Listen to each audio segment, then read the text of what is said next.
Okay, so looking at that example has made me think it's defo homeboy being stretched too thin.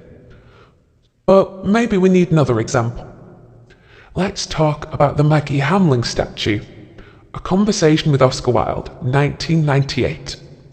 It was originally proposed by Derek Jarman, but it took his death to actually mobilise people to get off their asses and plonk their asses back down to a committee, which featured my homegirl Judi Dench, everyone's favourite homosexualist, Ian McKellen.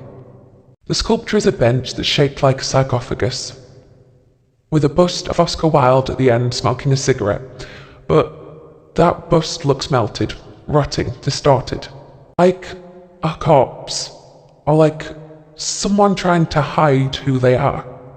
It's inscribed with a quote: "We are all in the gutter, but some of us are looking at the stars," which is lovely and witty, and gives me a flaccid, warm feeling inside that I usually get when a random celebrity says they support trans or gay rights, despite it being a question that was now to do with the rest of the interview. The idea of it is also very surface level, that it can be stretched in any direction, or none at all, if you just want to be a cute photo for tourists to take, which 26 years later is all it really feels like.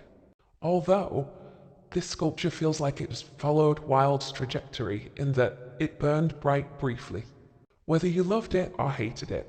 Now it's also a eunuch that is loved, more for the witty comment and photo op than out else. I've also seen a fair few things bring up the vague likeness to Hamling herself, with the mop of hair, ciggy permanently in hand, which isn't hard to see, and it's yet another direction Wilde is being pulled in. More seems to be said about the style of the sculpture than of Wilde himself, making it feel way more like it has ultimately become about Hamling's legacy than Wilde's. So, even monuments specifically dedicated to Wilde can't even actually be more than surface level. Otherwise, how are tourists and random people with no depth of knowledge about Oscar Wilde going to connect with it? Tune in tomorrow. Till then.